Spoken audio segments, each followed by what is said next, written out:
बिस्मिल्लाहिर्रहमानिर्रहीम। अस्सलाम वालेकुम। मैं हूं सलमान हैदर। दुआ है परवरदिगार से कि उसने आपको और आपके अहले खाना को अपनी हिफ्ज़ व अमान में रखा हुआ। मखसूस नशिस्तों के फैसले के सिलसिले में इस वक्त सुप्रीम कोर्ट में एक हंगामी मीटिंग चल रही है तमाम जजेस के साथ। काजी फायद ईसा साहब की कुछ कन्विंस करना है, कुछ मानना है, कुछ मनाना है, ये सब चीज़ें सब अच्छा नहीं है।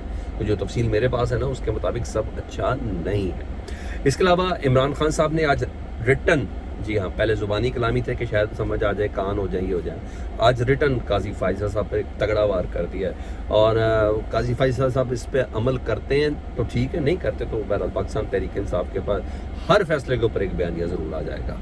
ठीक है जी, इतना आसान नहीं होगा। एक पार्टी का चेयरमैन अदम एतमाद कर रहा है, उसकी कुछ चीज़ें जस्टिस जहांगीरी साहब जो हैं उनके ऊपर चीज़ें बहुत सख्त होती जा रही हैं। उनको कॉल की है, कॉल करने वाला कौन है, जस्टिस जहांगीर साहब का बेसिक किरदार क्या है जिसकी बिना पर उनको ये कॉलें शॉलें आ रही है, उनको कौन से अवामिल है जिसकी बिना पर उनको रोकना हर हाल में ज़रूरी है, नहीं तो हर चीज़ तबाह हो जाएगी इस हुकूमत की।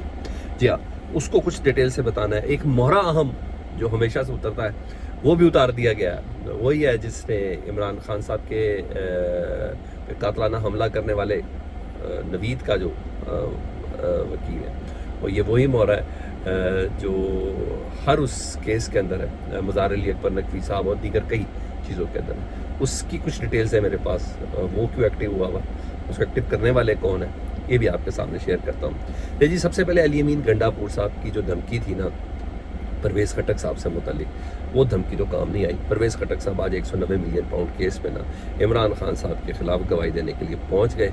और क्योंकि अली अमीन गंडापुर साहब ने उनको गर्म भी बहुत ज़्यादा कर दिया था, उन्होंने कहा तुमने हमारी नाक तो कटवा दी पख्तूनों की पाकिस्तान तहरीक इंसाफ को छोड़कर, लेकिन अगर तुमने इमरान खान के खिलाफ कोई झूठी गवाही दी ना तो के में यूँ चल फिर नहीं सकोगे, सिगरेट नहीं पी सकोगे, ये उन्होंने कहा ना।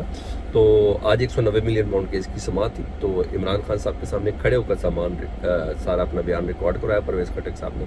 सुना हालत उनकी बहुत पतली थी, बहुत घबराए हुए थे, उनकी लगता था गिर जाएंगे। ये रिपोर्ट कर रहे हो, इस तरह का कोई जुमला इमरान खान साहब ने भी बोला उस समाअत का। पहले इमरान खान साहब जब वो बयान दे रहे थे, इमरान खान साहब मुस्कुराते रहे, यानी बता रहे कि मैं तुम्हारे आने से तुम्हारी गवाही से किसी किस्म की कोई परेशानी नहीं है, जो दिल में आता है क्या दूँ। तो बहरहाल समाअत 13 जुलाई तक मुलतवी कर दी गई है। इसके अलावा इमरान खान साहब के साबिक प्रिंसिपल सेक्रेटरी आज़म खान साहब, उनका भी बयान रिकॉर्ड किया गया।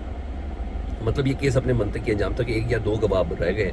अब 13 जुलाई को परवेज़ खटक साहब के ऊपर जरा होनी है जी, इमरान खान साहब के वकील उनके ऊपर जरा करेंगे।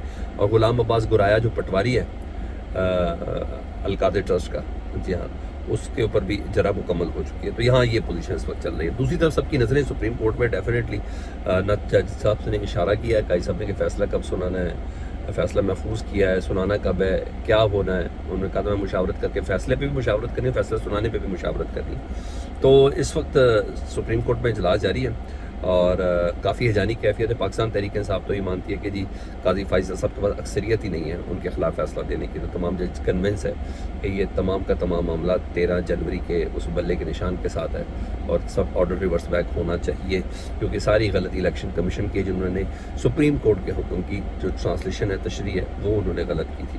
तो बहरहाल 2 बजे से इजलास जारी है और काजी साहब ने फैसला करना है कि फ़ैसला कब करना है और ये फ़ैसला कब सुनाना है, और फ़ैसले पर भी मुशावरत हो रही है, ये चीज़ है। और इजलास बहरहाल बहुत अहम है, ये मैं आपको कहूँ बहुत ज़्यादा अहम है। उधर आपको पता है इस्लामाबाद हाई कोर्ट के जस्टिस तारिक महमूद जहांगीरी, उनका मामला बहुत सीरियस है। दबाव पे दबाव बढ़ाने की कोशिश की जा रही है, इसकी पूरी वजूहात है, उनके खिलाफ चीज़ें इकट्ठी की जा रही हैं। उन्हें आज मशकूक कॉल 2 रोज़ पहले रिसीव हुई, जिसको आज इस्लामाबाद हाई कोर्ट के ज़राए ने उसको कन्फर्म किया। मशकूक कॉल रिसीव हुई, जिसने मशकूक कॉल की उसने ना सिर्फ SMS भी की और बराह रास्त जस्टिस तारिक महमूद जहांगीरी साहब से गुफ्तगू करने की उन्होंने बात की।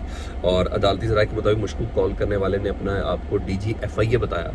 जब क्रॉस चेक किया गया, तहकीकात हुई तो पता चला DG FIA ने किसी किस्म की कोई कॉल नहीं की, डायरेक्ट कॉल करने वाला था तो जस्टिस जहांगीरी साहब से ही बात करना चाह रहा था और SMS भी भेजे थे। तो रजिस्ट्रार को तलब करके ना FIA को जस्टिस जहांगीरी साहब ने रिपोर्ट तलब कर ली है, ज़रा चेक तो करें ये कौन है सारा मामला। और इस तरह की बातें पहले भी उनको ब्लैकमेल करने के लिए इस्तेमाल होते नहीं, जजेस को ब्लैकमेल करने के लिए इस तरह की, ताकि एक दबाव डाला जा सके, एक सफोकेट किया जा सके किसी फैसला साहब का फैसला करने में। तो क्योंकि ये वो जज हैं जस्टिस जहांगीरी साहब, तो जिन्होंने ख़त लिखा था सुप्रीम जुडिशल काउंसिल में, ये वो जज हैं जिनके घर के मास्टर बेड तक से कैमरे निकले थे। ठीक है, ये वो जज हैं, तो ये काफ़ी है उनको दबाव में लाने के लिए, बहुत सी ऐसी चीज़ें। तो बहरहाल ये कोई غیر معمولی پیش رفت ہے، کیونکہ ادھر آپ کو پتا ہے جب بات ہی جسٹس جہانگیری کی چل رہی ہے تو دباؤ میں ان کو لانا ہے، پریشر میں ان کو لانا ہے، تو چیزیں وہ ہیں، وہ میں نے کہا تھا نا ایک مورا اتارا گیا میاں داؤد صاحب کی شکل میں جی۔ اسلام آباد ہائی کورٹ میں میاں داؤد صاحب نے درخواست دے دی ہے جی جسٹس طارق جہانگیری صاحب کے خلاف، انہوں نے کہا فائل کی ہے انہی کی عدالت میں، یعنی اسلام آباد ہائی کورٹ میں کی ہے۔ انہوں نے کہا جج صاحب کی جعلی ڈگری ہے، جب تک یہ معاملہ صحیح نہیں ہوتا انہیں کام سے روکا جائے، ان کی تعلیمی صنعت کو جب تک کراس چیک نہیں کیا جاتا ان کو کام سے روکا جائے۔ بھائی کام سے روکنے کی وجہ بتاتا ہوں کیا، وہ یہ ہے کہ ان کے پاس اسلام آباد ٹریبونل کے 3 کیسز ہیں جو انہوں نے روز کی بنیادوں پر فیصلہ کر رہے ہیں، روز کی بنیادوں پر اس کی سماعت کر رہے ہیں۔ انہوں نے کہا جو سماعت نہیں ہوا، ایک جس دن سماعت ملتوی کرنے کی جس وکیل نے بھی درخواست دی اس کو 1 لاکھ روپے جرمانہ کرنا۔ جب بندے نے روز کی بنیادوں پر فیصلہ بھی کرنا اور سماعت بھی کرنی اور فیصلہ بھی کرنا تو آپ کو پتہ ہے کام روکنا ہے، تو اس سے بڑے کیا بات ہے۔ اور پھر اسلام آباد کی نشستوں کا فیصلہ پورے پاکستان کی نشستوں کے فیصلے پر منحصر ہے، اس سے بہت کچھ ہو سکتا ہے۔ اسلام آباد کے 3 حلقوں کے مبینہ مسلم لیگ نون کے جو ایم این اے یہ تمام کے تمام نااہل ہو سکتے ہیں، یہ تمام کے تمام 20 سیٹ ہو سکتے ہیں۔ اس کے بعد پتہ چل جائے گا جی راولپنڈی کے حلقے کون سے ہیں، لاہور میں مریم نواز، میاں محمد نواز شریف، حمزہ شہباز، علیم خان، اون چودھری، یہ سب کے سب حلقوں کا امپریشن بڑا زبردست قسم کا آ جائے گا، کیونکہ انہوں نے کہا اسٹے ہوا یا نہیں ہوا سپریم کورٹ سے، جسٹس جہانگیری صاحب نے کہا جب تفصیلی فیصلہ آئے گا تب بات کریں گے، میں نے روز کی بنیادوں پر کرنی اور گزشتہ سماعتوں نے جرمانے بھی کیے اور آج بھی سماعت ہوئی ہے۔ آج ڈاکٹر طارق فضل چودھری صاحب کے جو وکیل ہیں انہوں نے آج فارم 45 کا ریکارڈ پیش کیا ہے، لیٹس سی دیکھیں، لیکن الیکشن کمیشن نے اپنی مزید سرگرمیاں دی، انہوں نے کہا ہم نے تو آج تک ای ایم ای سسٹم کے تھرو ہم نے اپلوڈ ہی نہیں کیا تھا۔ عجیب و غریب، الیکشن کمیشن بہت کچھ چھپا رہا ہے، کیونکہ اس بیچارہ ہے الیکشن کمیشن، اس کے پاس بھی طاقت نہیں ہے، اس کو تو جو کہتے ہیں وہ کری جاتا ہے، جو کہتے ہیں کری جاتا ہے، اتنی بے بسی ہے الیکشن کمیشن کی۔ بہرحال یہ ہنڈیا بیچ چوراہے پہ پھوٹنے والی ہے، بہت قریب پھوٹنے والی ہے، یا یہ چیز ہے۔ ادھر عمران خان صاحب نے ایک بڑا بولڈ سٹیپ اٹھا دیا، اور اس سے پہلے زبانی کلامی کہہ رہے تھے، اشاروں کے نام میں بات ہو رہی تھی کہ شاید قاضی فائز سب باز آ جائیں فیصلے دینے میں، یہ سب کرنے میں۔ تو نیب اصلاحات کیس ہیں جس میں نیب ترامیم کیس، جس میں عمران خان صاحب کو جج صاحب نے خود کہا تھا، جسٹس ترمین اللہ صاحب نے کہ اس میں آپ ہی کا فائدہ اصلاحات ہونے دیں، انہوں نے کہا مجھے ملک کا فائدہ چاہیے، اپنا فائدہ نہیں چاہیے۔ اس کیس میں عمران خان صاحب نے تحریری جواب جمع کرایا، اس تحریری جواب میں ریکارڈ کا حصہ ہو گیا نا کہ وہ خط کہیں سے موصول ہو نہ ہو، نہیں، یہ تحریری جواب کے ساتھ انہوں نے یہ جمع کروایا۔ انہوں نے کہا قاضی فائز عیسیٰ صاحب مجھے آپ کے اوپر اعتماد نہیں ہے، برائے مہربانی میرے اور پاکستان تحریک انصاف کے جو کیسز ہیں ان سے آپ علیحدہ ہو جائے خدا رہا، تاکہ کیسز کی جو شفافیت ہے اس کی خاطر آپ کیسز سے علیحدہ ہو جائیں، آپ کی وجہ سے کیسز کی شفافیت میں فرق ہے۔ اور بڑی بات ہے، مخصوص نشستوں کے کیس میں جواب داخل کرنے کے دوران عمران خان صاحب کا یہ نوٹ سامنے آیا۔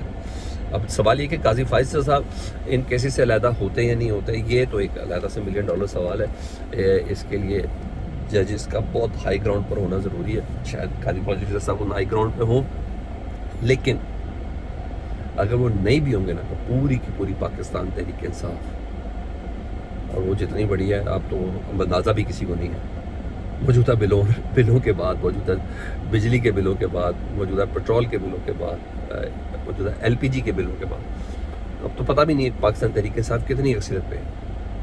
بہرحال ان سب کو یہ بیانیہ مل جائے گا ہر فیصلے کے بعد، دیکھیں قاضی فائز صاحب کے اوپر عدم اعتماد کیا ہے پارٹی نے، عمران خان صاحب نے کہا ہمارے کیسز نہ سنیں کیونکہ کیسز 22 کے کیسز سٹلڈ ہیں۔